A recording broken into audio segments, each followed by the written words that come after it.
What's up, internet? My name's Ori. Welcome back to the channel. If you're new here, hit that subscribe button. You like this video, hit that like button, hit that notification bell. You'll never miss a video. You'll never miss a stream. Today is Thursday, August 17th, day number 16 inside the Big Brother house. And we've got a good bit to go over from the episode to the live feeds. And in the episode, there was a lot of weird stuff with the edit, a lot of controversy that we're going to go over. And then on the live feeds, it's all about, where's the vote going to be for tonight's eviction episode. So we're going to break all that down. Let's start off with the episode first before we get into the stuff from the feeds.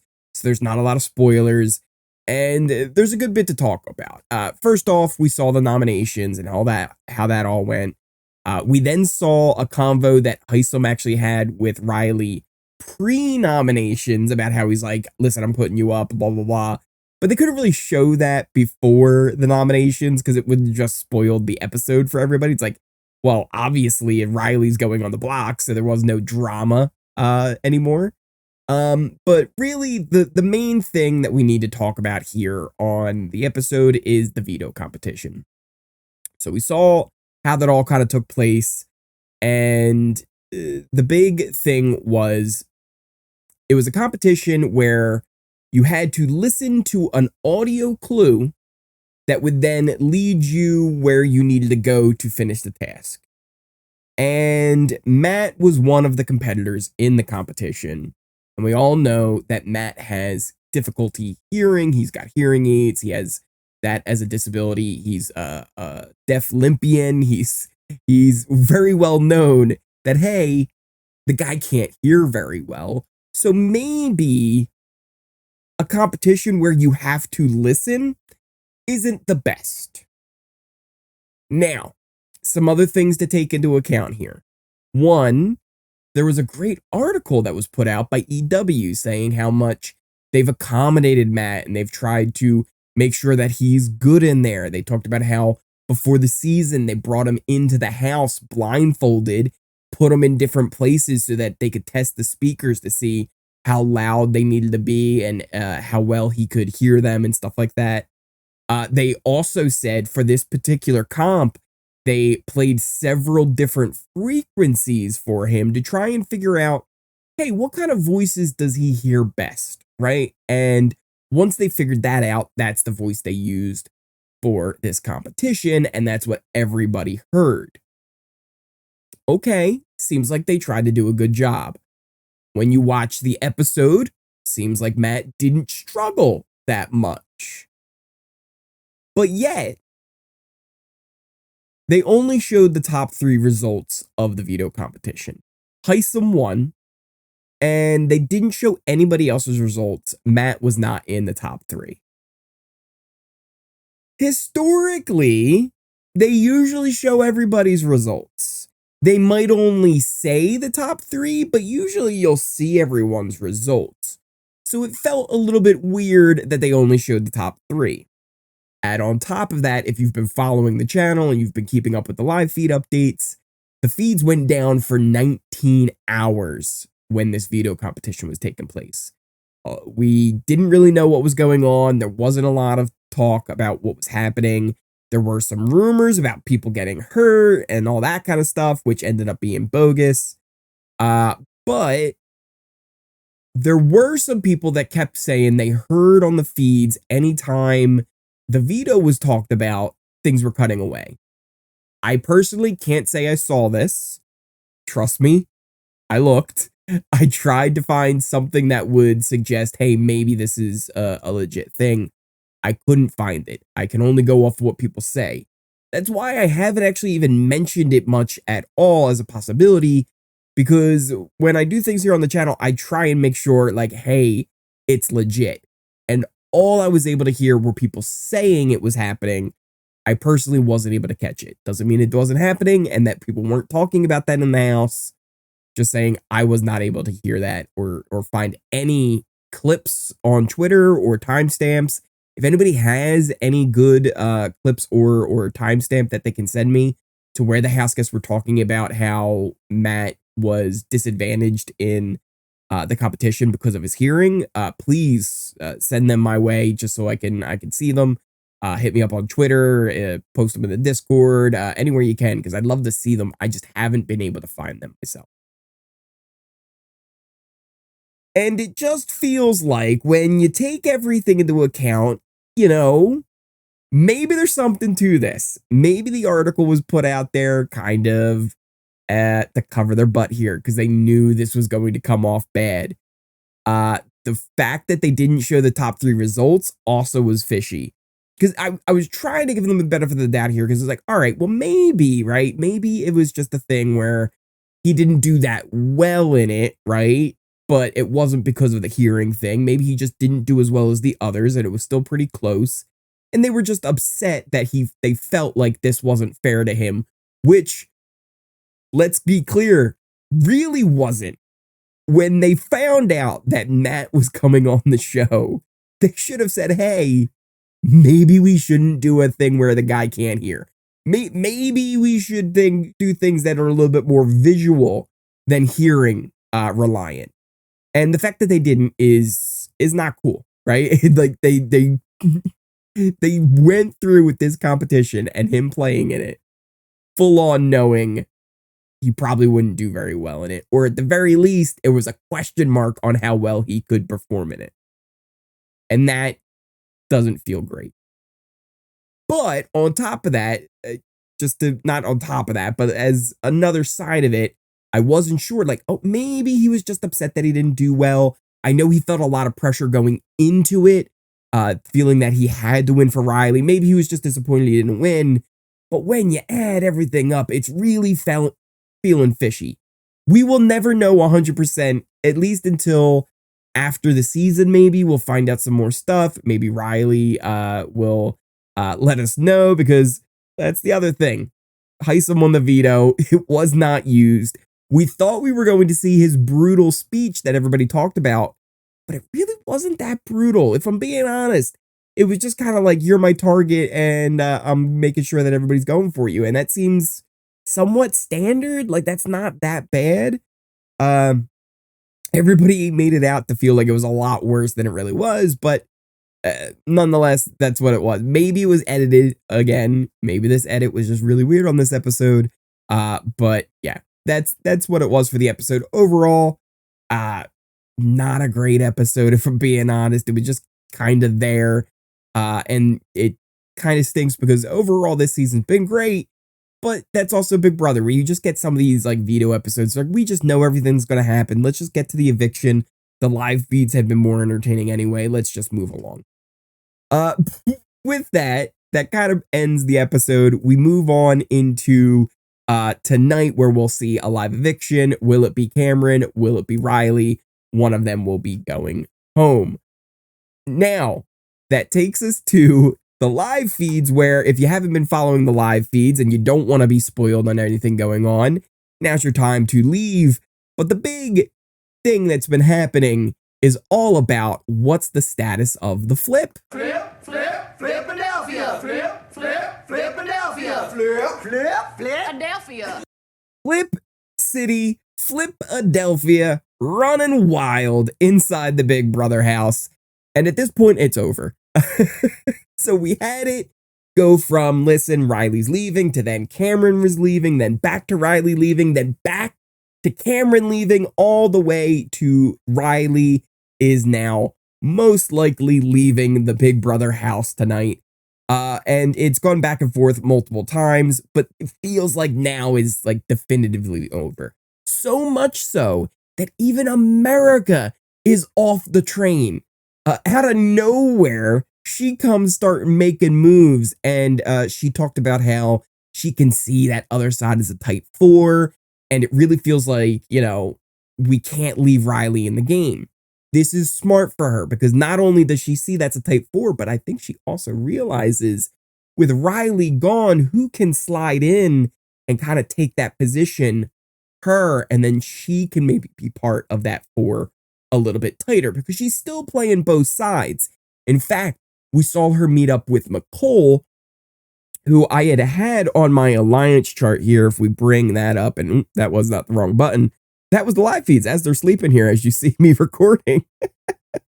For our alliance chart here, I've had America and Mecole down there on the bottom row for a long time, and it seemed like they might have drifted apart, but today they actually came back together, re-solidified that, hey, we should be working together, we should be sharing information, like let's keep this going. So it's good to see them kind of coming back together and re-solidifying what's going on there.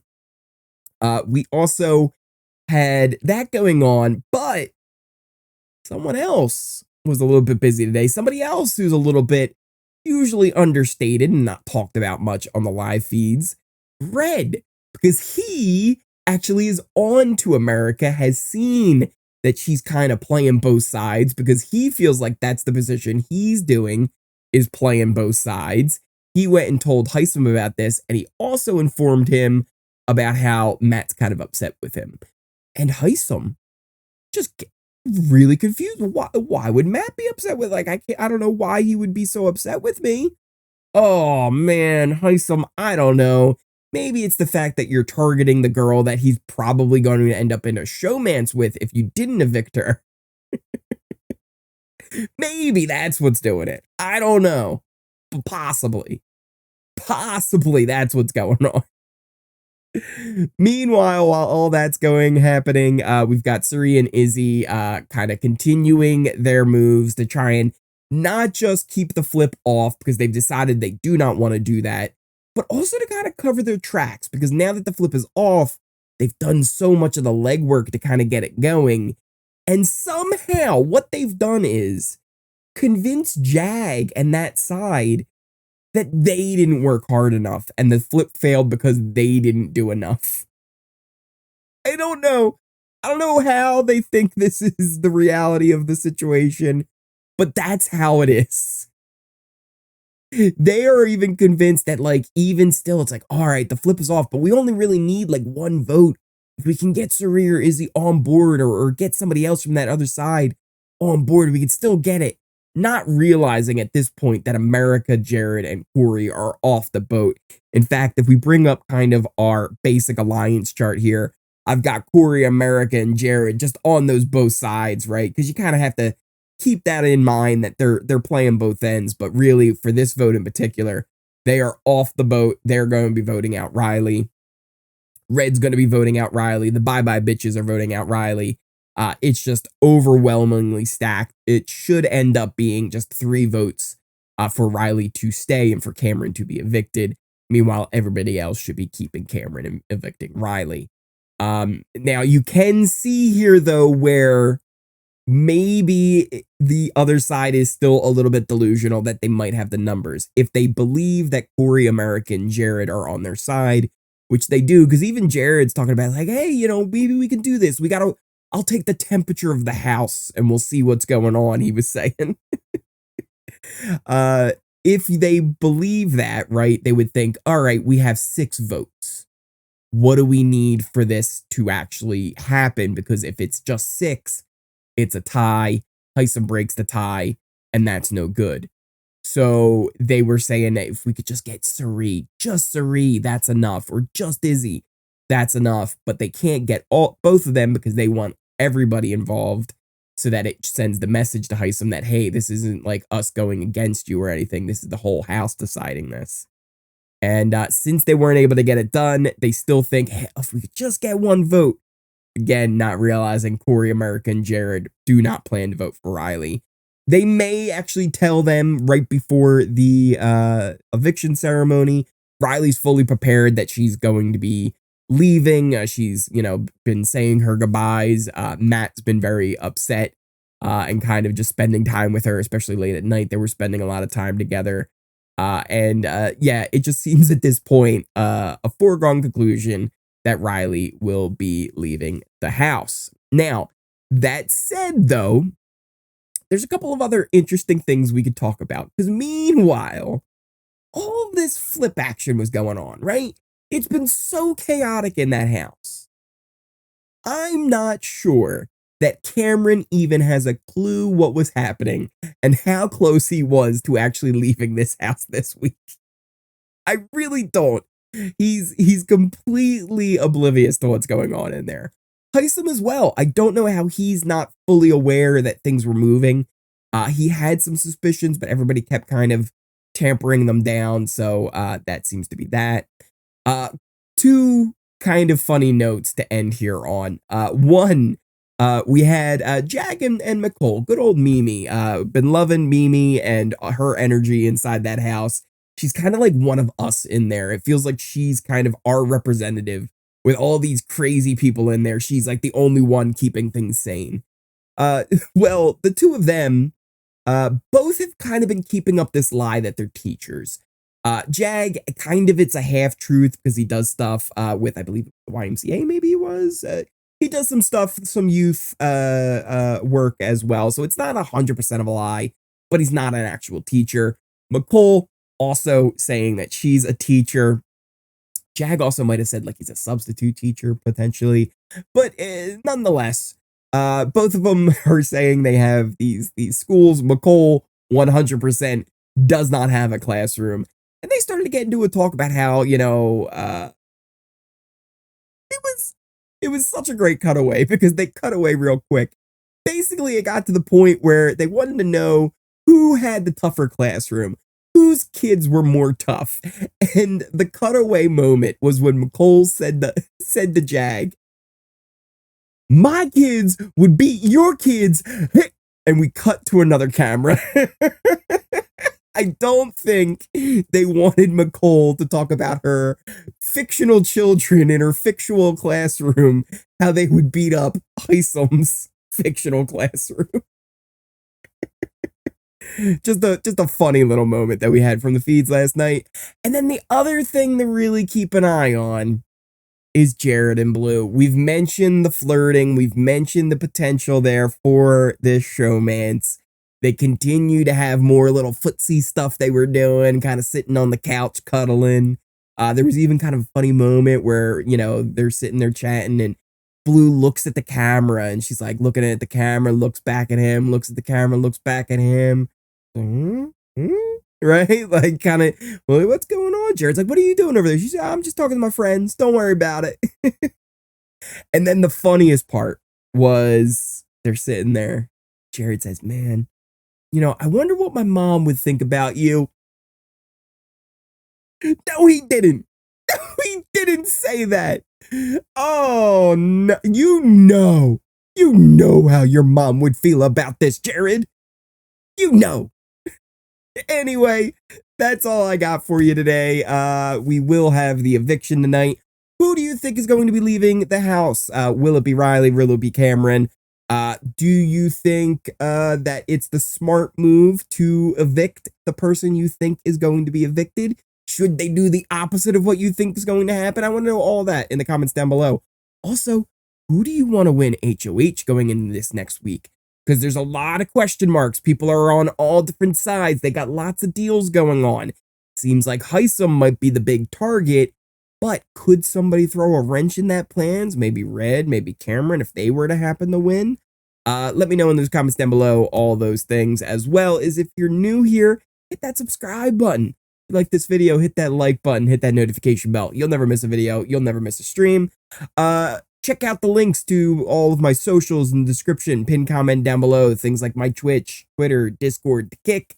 Check out all those things and ignore what you want, follow what you want. Thank you guys all so much for all the support you showed me. Recently, I've crossed 6,000 subscribers here on YouTube.